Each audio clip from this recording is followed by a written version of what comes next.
Shri Venkateswara gold తాకట్టులో ఉన్న మీ బంగారాన్ని విడిపించి కొనబడును. Hi hello welcome to tree media.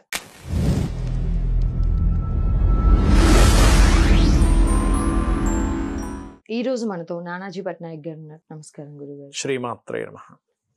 అదేవిధంగా కుంభరాశి వారికి ప్రజెంట్ సిచ్యువేషన్ ఎలా ఉంది గురుగారు? కుంభం వారి కనుక చూసుకుంటే అమ్మ ప్రజెంట్ వీళ్ళకి ఏలినాడు శని 2వ స్థానంలో సంచరిస్తుంది. చాలామంది భయపడుతుంటారు, అమ్మో ఏలినాడు శని నడుస్తుంది, ఎండింగ్లో ఉంది. నేను చెప్పేది ఒకటే, 2 అంటే ధనస్థానం.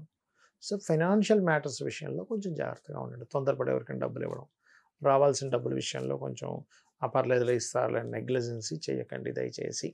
ప్రాపర్టీ, ఇక ప్రాపర్టీ విషయం కనుక చూసుకుంటే ఉన్న ప్రాపర్టీ ఏదైనా అమ్మేయాలనుకునేటువంటి వారికి ఇది సరైన సమయం. ఏదైనా ఇల్లు అమ్మేసి ఇంకోటి కొనుక్కుందాం అనుకుని ఉంటారు, దట్స్ గుడ్. ఎప్పుడైతే మీకు ఈ నెలలో ప్రత్యేకంగా ఈ నెల ఎండింగ్ వరకు ఏదైనా వాహనం కానీ గృహం కానీ అమ్మేయడానికి చాలా బాగుంది. అంటే చాలామంది ఇప్పుడు కొత్త వాహనం తీసుకోవాలి, పెద్ద అమ్మేస్తారు. ఇంకో కొత్త పెద్ద ఇల్లు తీసుకోవాలనుకుని చిన్న ఇల్లు అమ్మేస్తారు. అలాంటివి అమ్మడానికి చాలా బాగుందని చెప్పుకోవచ్చు. ప్రాపర్టీ కొంటారా కొనరా అని చెప్పి చూసుకున్నట్లయితే ఇక్కడ తూర్పు భాగంలో ఉండేవి, అంటే మీరున్న ప్రదేశం నుంచి ఏదైనా కొత్త ప్రాపర్టీ కొనుక్కోవాలనుకున్నప్పుడు మీరున్న ప్రదేశం నుంచి ఈస్ట్ సైడ్ ట్రై చేయండి, తొందరగా మీకు ప్రాపర్టీ దొరుకుతుంది. ఎడ్యుకేషన్ పరంగా ఏ విధంగా ఉంది గురుగారు? ఎడ్యుకేషన్ పరంగా చూసుకుంటే మెడికల్ రంగాల్లో ట్రై చేసేటువంటి వారికి మెడికల్ అంటే ఎంబీబీఎస్, మెడికల్ ఫార్మా రిలేటెడ్ సంబంధించిన వాటిలో బాగుందని చెప్పుకోవాలి. చిన్న చిన్న ఆటంకాలు కలుగుతాయి, ఎందుకంటే ఎడ్యుకేషన్ కారకుడు ఎవరైతే ఉన్నారో బుధుడు బాగానే ఉన్నాడు చెప్పాలంటే గురువుతో. కాకపోతే ఇక్కడ ఏంటంటే 4వ స్థానంలో రవి ఉండి, ఆ రవి డిస్పోజిషన్ అంటారు, అంటే రవి ఉన్న రాసుల్లో కుజకేతు ఉండి ఆ ఎనర్జీస్తో రవి అక్కడికి వచ్చి కూర్చున్నాడు. కాబట్టి కొన్ని ఆటంకాలు ఏర్పడతాయి ఎడ్యుకేషన్లో. అంటే వెళ్ళవలసినవి రెగ్యులర్గా వెళ్ళలేకపోవడము, లేకపోతే ఏదో లాస్ట్ వరకు అడ్మిషన్ మనకి ఇక్కడ దొరుకుతుంది అనుకునేది మళ్ళీ మార్చుకోవాల్సిన పరిస్థితి రావడం, ఇట్లాంటివి ఉంటాయి కుంభం వారికి. జాబ్ అండ్ ప్రమోషన్ రీత్యా ఏ విధంగా ఉంటుంది గురుగారు? జాబ్ సంబంధించినటువంటి విషయాలు కనుక చూసుకుంటే సడన్ చేంజెస్ ఉంటాయి. ప్రమోషన్స్ పర్వాలేదు, ఎందుకంటే లాభాధిపతి ఎలాగో మనకి పంచమంలో ఉండి లాభస్థానాన్ని చూసుకుంటున్నాడు. సంతానం కోసం ప్రయత్నం చేసేవారికి కూడా పంచమంలో గురువు బుధుడు ఉండడం మంచిదే. అండ్ అలాగే కొంచెం లాంగ్ టర్మ్ షేర్స్ ఎవరైనా సరే కొనుగోలు చేసేటువంటి వారికి ఇది మంచిదే. కాకపోతే ఇప్పుడు జూన్ నుంచి ఎలాగో కేతువు సింహంలోకి వస్తున్నందుకు గోల్డ్ మీద ఇన్వెస్ట్మెంట్ చేసేవారు మాత్రం కాస్త జాగ్రత్తగా ఉండాలని చెప్తాను. ఎందుకంటే గోల్డ్ గతంలో మనకు ఈ నెల రోజుల్లో 10,000 పెరిగింది, ఈ 3 సంవత్సరాల్లో 40,000 పెరిగింది దాదాపుగా. అప్పుడు నేను చెప్పేది ఒకటే, గోల్డ్ రిలేటెడ్ సంబంధించిన అంశాల్లో ఇన్వెస్ట్మెంట్ చేసేటప్పుడు మాత్రం ఈ సంవత్సరంన్నర కొంత జాగ్రత్తగా ఉండాలి ఎవరైనా కానీ. వ్యాపార రీత్యా వీరికి ఎలా ఉంటుందండి? కుంభం వారికి వ్యాపార అభివృద్ధి చాలా బాగుందని చెప్పుకోవచ్చు. ఎందుకంటే వ్యాపార స్థానాన్ని గురువు చూసుకుంటున్నాడు, వ్యాపార కారకుడు బుధుడు కూడా గురువుతో కలిసి ఉన్నాడు. So fine. ఆరోగ్య రీత్యా వీరికి ఎలా ఉంటుంది గురుగారు? ఆరోగ్యపరమైనటువంటి విషయాల్లో పెద్ద ఇబ్బంది ఏం లేదమ్మా చెప్పాలంటే, ఎందుకంటే పంచమాధిపతి పంచమంలో ఉన్నాడు, ధనాధిపతి వెళ్ళి పంచమంలో కూర్చున్నాడు. సో 5th హౌస్ మనకి ఇమ్యూనిటీ స్థానం చాలా బాగుంది. So no need to worry. అదేవిధంగా వీరు ఎలాంటి రెమెడీస్ని ఫాలో అవ్వాలంటారు? ఒకటేనమ్మా, మీరు ఎప్పుడైనా సరే విష్ణు సహస్రనామాలు శ్రవణము లేదా పఠనం చాలా మంచిది. రెండవది దక్షిణామూర్తి స్తోత్రం ఎప్పుడైనా పంచమంలో ఉండే గ్రహాలకి చేసుకోవడం. పంచమం అంటే ఇమ్యూనిటీ, రోగాన్ని తగ్గించే స్థానము.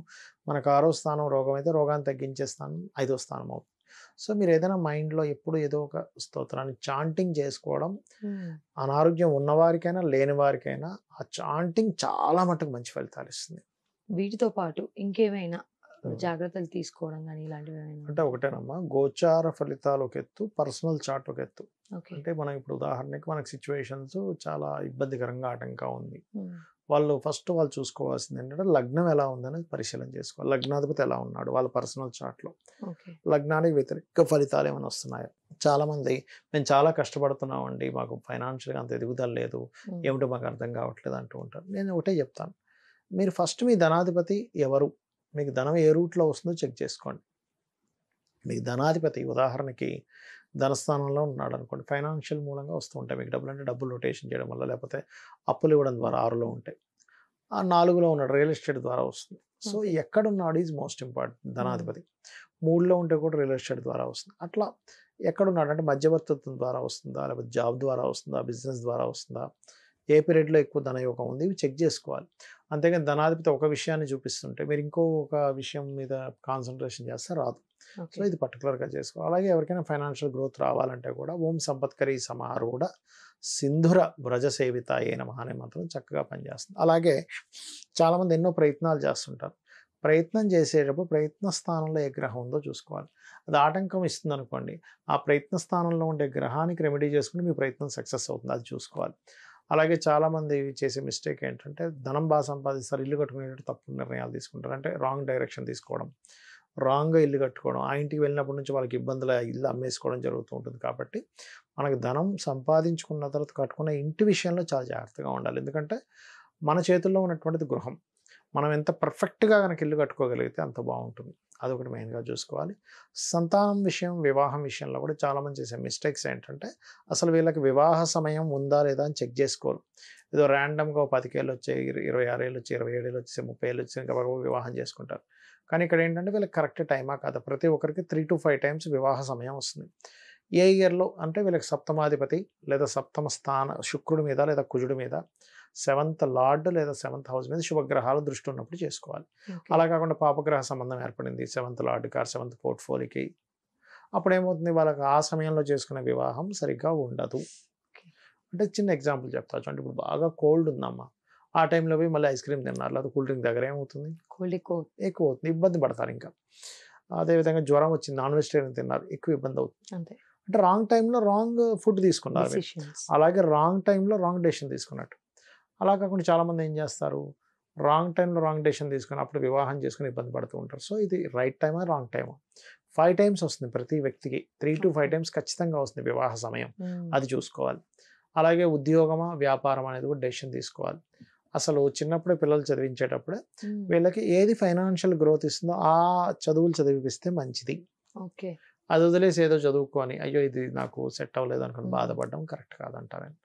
సో మీకు ధనాన్ని ఏ గ్రహం ఇస్తుందో దానికి సంబంధించి చదువుకోవచ్చు. మీరు ప్రొఫెషనల్గా తీసుకునేవైతే ధనానికి, నార్మల్గా క్యాజువల్ కొంతమంది ఏంటి హాబీగా చదువుతూ ఉంటారు, హాబీగా ఏదో చేస్తూ ఉంటారు, అట్లాంటివి పర్లేదు, మీరు దానికేం సంబంధం లేదు.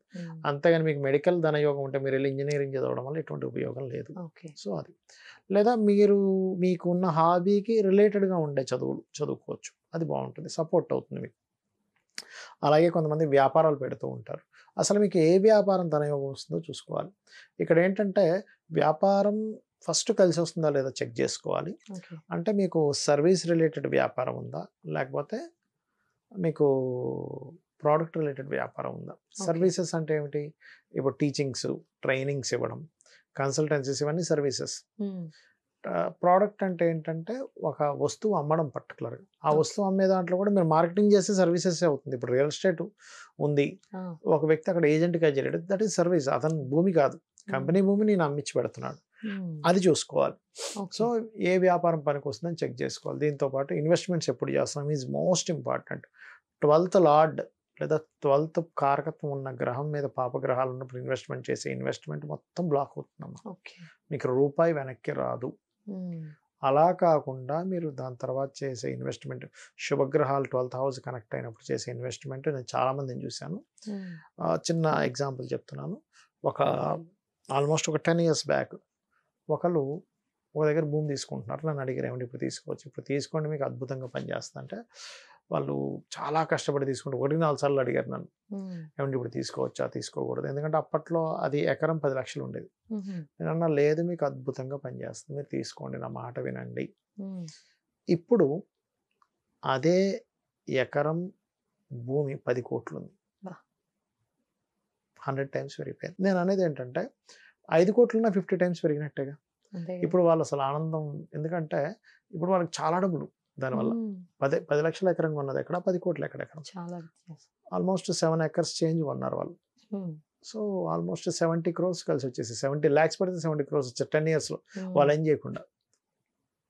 10 సంవత్సరాలు అది కొన్నప్పుడు మాత్రం చాలా సార్ ఎక్కువ పెట్టుకోవడం అనిపిస్తుంది, డబ్బులన్నీ అక్కడ ఒకటే చెప్పాను వాళ్ళకి, లేదు దిస్ ఈజ్ రైట్ టైం. నేను చెప్పేది ఏంటంటే మీరు ఎందులో ఇన్వెస్ట్మెంట్ చేసినా, మ్యూచువల్ ఫండ్స్ చేస్తున్నారా, రియల్ ఎస్టేట్లో చేస్తున్నారా, ఏదైనా బిజినెస్ పెడుతున్నారా, ఇన్వెస్ట్మెంట్ రైట్ టైమా కాదా, 12th లార్డ్ ఎలా ఉన్నాడు ఇన్వెస్ట్మెంట్ కారకుడు, దాని మీద ఏదైనా పాపగ్రహ సంబంధాలు ఉన్నాయా, దిస్ మోస్ట్ ఇంపార్టెంట్. అది చూసుకోకుండా గుడ్డిగా మీరు ఇన్వెస్ట్మెంట్ చేసి రాలేదని ఇబ్బంది పడడం కరెక్ట్ కాదు అని చెప్తూ ఉంటాం. ఓకే. సో ఇవి ప్రధానంగా మనం చూసుకోవాలి. కొంతమంది విదేశాలకు వెళ్ళే టైం కూడా సరిగ్గా చూసుకోరు, ఏదో వెళ్ళిపోతారు, అవును. అక్కడికి వెళ్ళి ఇబ్బంది పడుతూ ఉంటారు. కొంతమందికి ఉద్యోగం విదేశాల్లో ఉంటుంది, ఇక్కడ ట్రై చేస్తూ ఉంటారు.